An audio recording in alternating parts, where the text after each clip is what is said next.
E aí, vamos mergulhar direto nessa nossa análise de hoje? Imagina que a gente está numa espécie de máquina do tempo, sabe? Dando uma varredura, um verdadeiro escaneamento nos dados e projeções desse material que a gente vai explorar agora. O foco, entender essas mudanças biológicas e tecnológicas que, cá entre nós, são incrivelmente positivas, mapeadas para o Brasil ali entre 2026 e 2031. É fascinante ver como a ciência, a natureza e a governança podem finalmente entrar nos eixos e criar um cenário de transformação real. Para começar com o pé direito, dá uma olhada nesse número de cair o queixo. Uma queda de 35% nos alertas de desmatamento na Amazônia já no comecinho de 2026. E não para por aí, tá? Os dados do material também apontam um recuo de 6% no Cerrado e, no mundo todo, uma redução de 42% nas perdas florestais. É um choque de realidade, mas pro lado bom. Isso cria uma base super otimista e palpável para todas as inovações que a gente vai destrinchar daqui para frente. Parece que a natureza, enfim, está ganhando um fôlego. Então, fica a grande questão. O que exatamente acontece quando a tecnologia e a natureza decidem finalmente andar de mãos dadas? Essa é basicamente a bússola que guia todo o nosso mapeamento aqui. O que as fontes pintam pra gente não é aquele futuro distópico onde as máquinas engodem o verde, sabe? É exatamente o oposto. Um cenário onde a tecnologia entra em sincronia fina com o mundo natural. Bora dar um salto no tempo para entender como funciona a engrenagem desse avanço impressionante. Parte 1. Sinais positivos de 2026. Vamos dar uma olhada nos primeiros indicadores de que as coisas estão mudando. Olha como esses fatores se cruzam, é super interessante.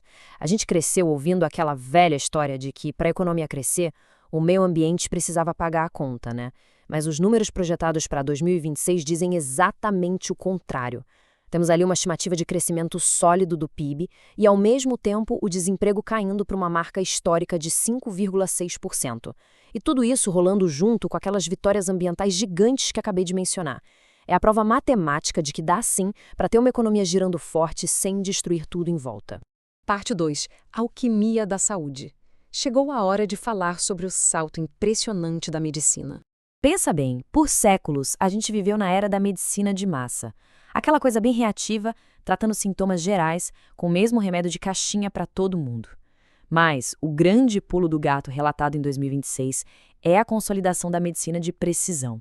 Agora a conversa é outra. Estamos falando de modelos que preveem o problema e são moldados exatamente para a necessidade de cada um. O tratamento deixa de olhar só para a doença de forma isolada e passa a focar no código biológico exato do paciente. É tipo fazer um terno sob medida, mas para a biologia do corpo. Trazendo isso para a prática, o material original destaca 3 revoluções que são simplesmente de explodir a cabeça. Primeiro, exames de sangue que conseguem achar fragmentos de DNA de tumores para detectar 50 tipos de câncer bem antes de qualquer sintoma aparecer. Sensacional, né? Depois, as células CAR-T. Gente, essas são as chamadas terapias vivas. Eles basicamente pegam as células de defesa da pessoa, dão um upgrade molecular de elite no laboratório e devolvem para o corpo para caçar a doença. E por fim, a terapia gênica rolando em Porto Alegre, corrigindo o código da vida para tratar condições super complexas como a atrofia muscular espinhal, é literalmente a biologia virando código de programação. Parte 3. O salto para 2031. Vamos avançar mais um pouco nessa linha do tempo. Essa linha do tempo é essencial para a gente sacar a espinha dorsal de tudo isso. A tecnologia 6G.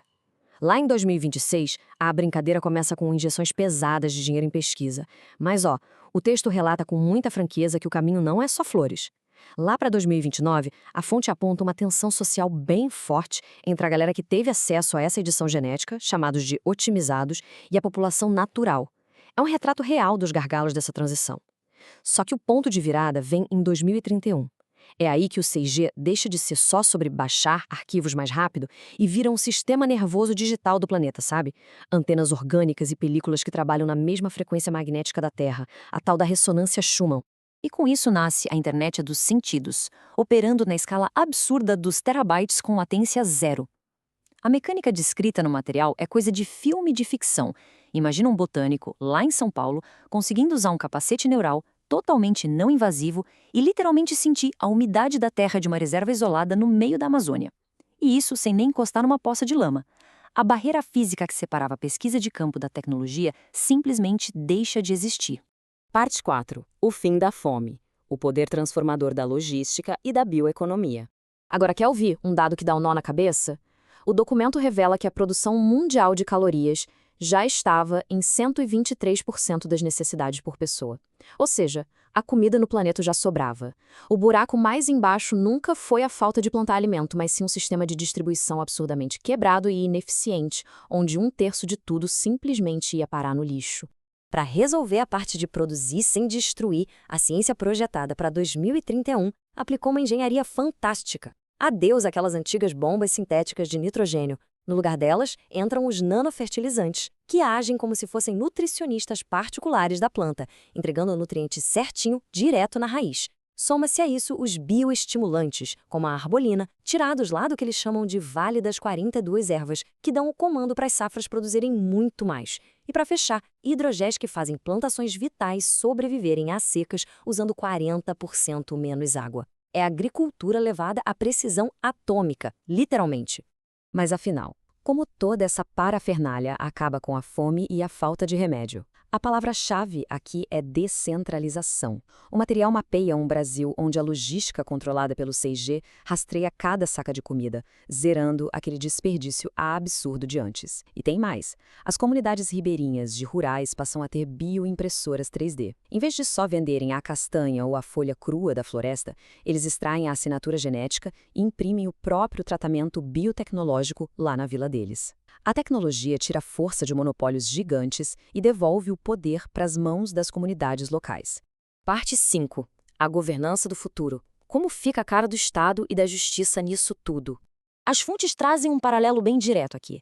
A gente estava muito acostumado com aquele governo caixa preta, não é? Burocrático, escondido, cheio de papelada e brechas para a corrupção sistêmica. Em 2031, a projeção aponta para uma transição rumo ao algoritmo de transparência. Rodando nessa rede 6G e numa infraestrutura de blockchain, cada centavo de imposto arrecadado, cada contrato, passa a ser matematicamente rastreável na hora. E sabe aqueles repasses do governo? Eles viram contratos inteligentes. O dinheiro só é liberado se a meta for de fato cumprida na vida real. Sai a burocracia infinita, entram os dados exatos. E essa virada traz umas ideias muito fora da caixa, como a criação do Ministério do Patrimônio Genético e Futuro. O Estado deixa de ser só aquele cobrador de impostos e vira uma espécie de guardião da biosfera. Nessa nova visão, o sucesso do país não é mais lido só pelos relatórios frios de PIB a cada 3 meses. Eles passam a usar um índice de vitalidade nacional. É pensar a longo prazo na lei. Cada nova regra é calculada projetando o impacto ecológico e social que ela vai causar pelas próximas 5 décadas.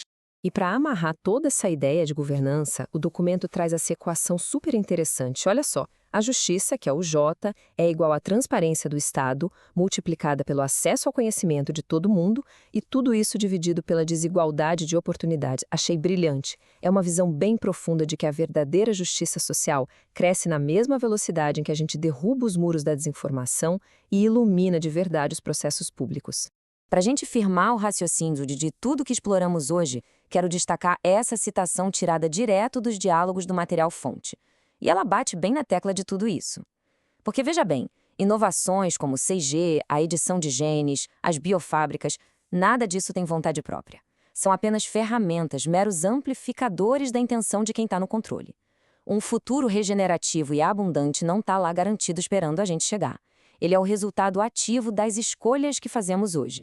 O que, no fim das contas, nos deixa com essa pulga atrás da orelha? A gente acabou de mapear dados que mostram que existe, sim, capacidade técnica para curar o solo, para hackear doenças e para acabar de vez com o desperdício. O desafio retratado nos documentos já não é mais sobre se a tecnologia dá conta, mas sim sobre a nossa consciência. Fica a reflexão. Com ferramentas tão incrivelmente poderosas nas mãos, a gente vai escolher continuar em velhos ciclos de medo e divisão, ou vamos usar tudo isso para arquitetar o futuro vibrante e pacífico que acabamos de desconstruir aqui? É para se pensar, né?